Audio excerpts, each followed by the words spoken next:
In these days of post 9/11, in the days of terrorism and the days of illegal immigration, we must know who is in our country and why they are here.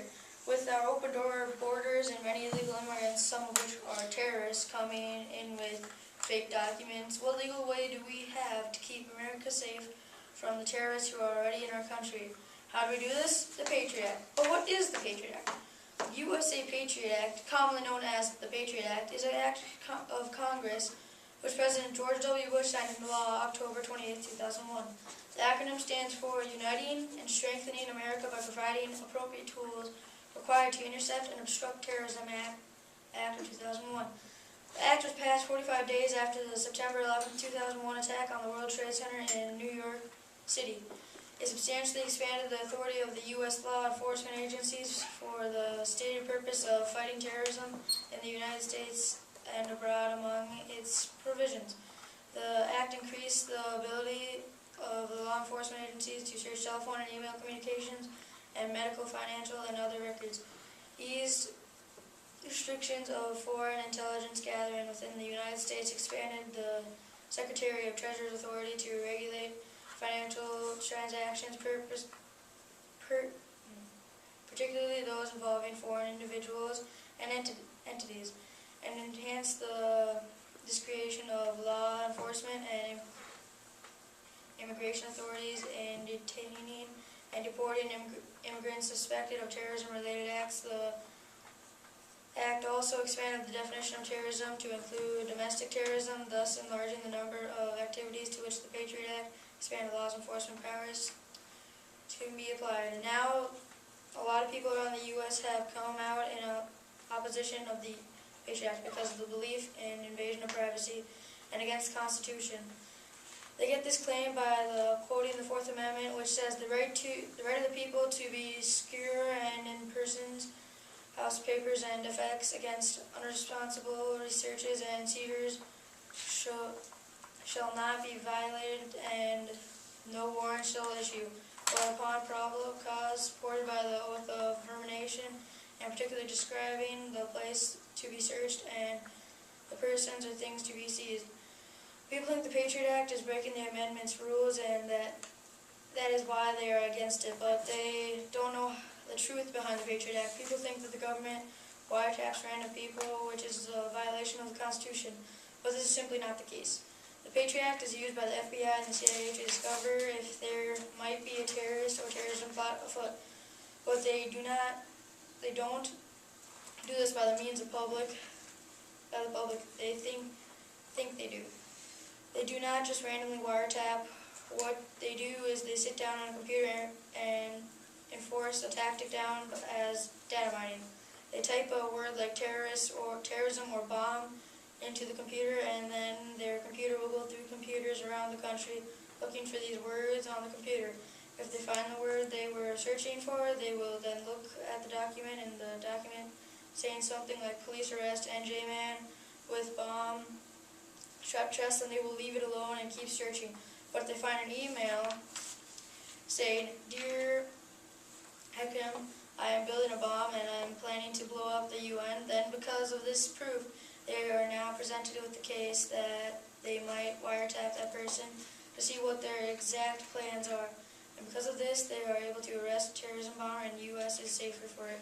So contrary to the popular belief of the FBI, CIA government does not see all your private information. They do not know more than they need to know about you, because since they only do data mining for certain words, no one will see your personal info and documents that will not contain the words they will search for.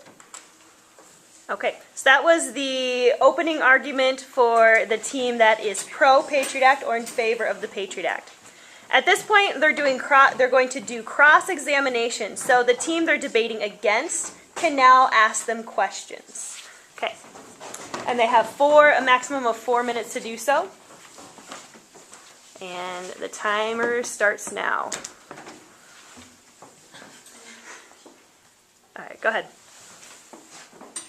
Can you cite your sources that you used for your argument for your opening statement? Yes. Right here. Okay. So SIRS issue. The SIRS issues researcher on the SD library website. Okay. Is that the only source that you had for the whole thing as far as you went as the Constitution? Right? Okay. So, do they even have any restrictions on the act? What are the restrictions? They are restricted by law. Well, They cannot do anything unless they have a warrant. they cannot physically invade any of your stuff unless they have a warrant. And like he said, they use data mining to find certain keywords like terrorism, bomb, to search into computers and look at if they see those words in a document, and they are followed by things like police arrest and like past tense stuff, then they leave it alone. If it's in an email saying, "Dear Mr. Hakim." Next question. Okay.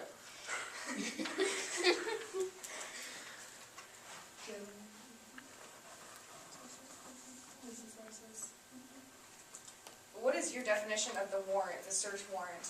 How do they go about to get this search warrant? A search warrant is a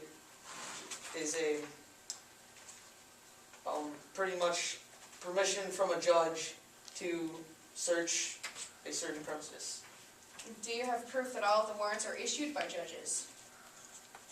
I don't have proof on every single case the Patriot Act has ever gone through, no. Do you?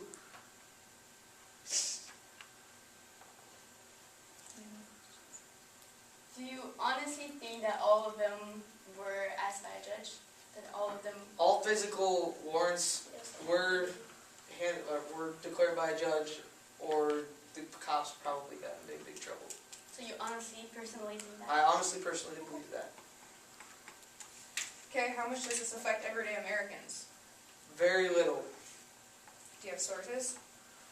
As Mr. Weidrich here explained in his opening statement, the only time they don't just randomly go, "Oh, here, I'm eeny, meeny, miny, mo." No, Weidrich. All right, let's look through this guy's stuff. Oh, you went through school. Oh, what's that? Ooh, no, they don't do that. They search for keywords, and then if your computer has documents with those keywords on it, then they search for further keywords, and if it is sufficient to suspect you in a terrorist plot, they will investigate further. And as far as the Patriot Act goes, it only affects the terrorism aspect. That's what you're arguing, correct? I don't what do The you mean by Patriot Act terrorism? only includes terrorism, correct? That's as far as they go? What other things are you I'm asking. what other things are we excluding by? She's trying to ask you that it's only concerning terrorism and nothing else?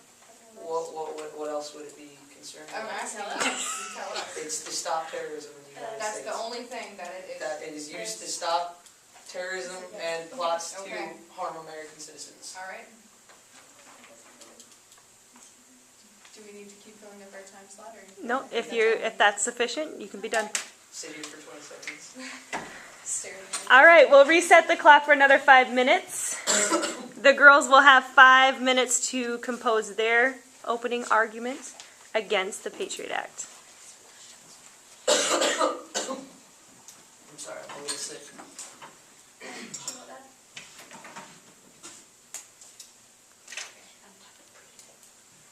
Alright, Benjamin Franklin once said, "Any society that will give up a little liberty to gain a little security will deserve neither and lose both."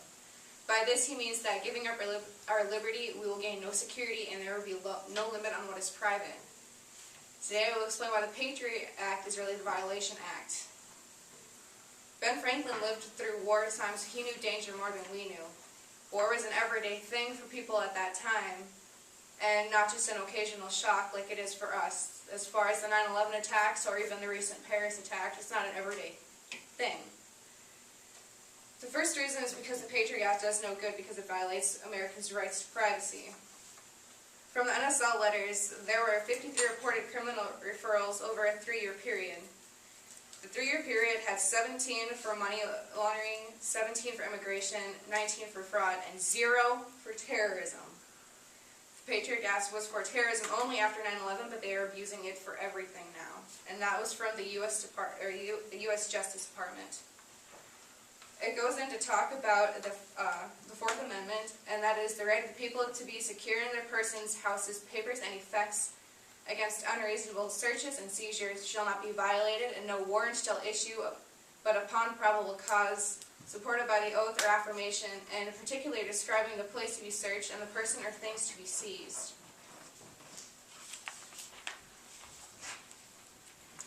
This basically sums up that no law enforcement can search or seize property without a probable cause. The U.S. Justice Department has proved that there have been search warrants issued that were not judges approved. It basically just said, I'm going to go and search your property, not may I search your property. The second reason is some people argue, I'm not a terrorist, so why should I care? If the Patriot Act violates people's rights, then why would someone want little to no privacy? There is only one terrorist-related conviction, according to the U.S. Justice Department, which gives you an idea of what else is being recorded besides just the terrorism aspects.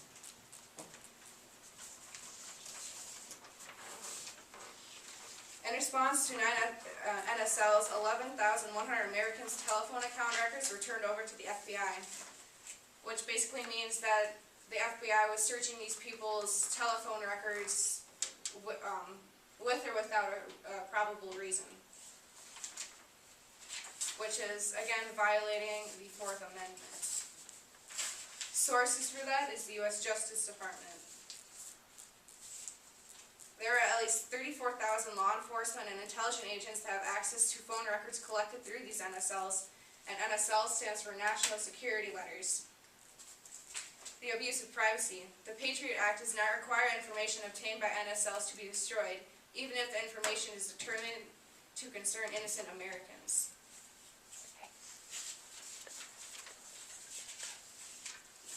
You have a backup, the battery's getting low. And finally, by Senator Ron Wyden, he states that I want to deliver a warning. When the American people find out how their government has security interpreted the Patriot Act, they will be stunned and they will be angry. And a senator has stated this. All right, end of your opening argument. Okay.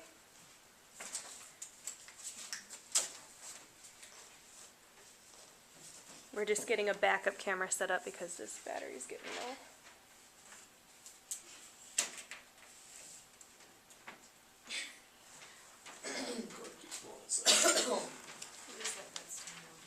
Okay.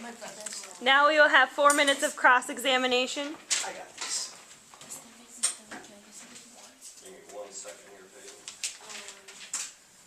Not longer. So It's at the door. it's Logan. I'm ready. Okay. All right, everybody. Miss Ulmer here did a pretty good job of arguing, but she made a few fatal flaws. First of all, using the argument that most warrants weren't judge approved isn't really the best way to go about it, because we are in this debate, we are arguing about the Patriot Act, the legal document that was passed, not illegal uses. People could go around and collect data and stuff without having the Patriot Act. If it's illegal already, they could go around and do it without having the Patriot Act. Searches, most searches are not unreasonable, but the ones that are judge approved, in our case. Anyway, you can see, first of all, another thing with the phone numbers and phone records. Are you going to crossfire, or are you just going to... I'm just, would you like to hold on for a second? Okay, phone records. What do you guys believe, what information do they get when they collect phone records? What does that mean? What does phone records mean to you guys? They tap into the phone records and... We don't use the word in the definition. Why not? English teacher. In response to the national security letters, 11,100 Americans' telephone, that was without Yeah, any I'm asking, what is records. your definition of phone records? Listening in on phone conversations, text messages, any telephone records Okay, that were... the phone records they collect are not recordings of the actual phone calls. They are, they get to see is the number you called and the timestamp of the call. I'm sorry, So do you have any sources or proofs? we do. Where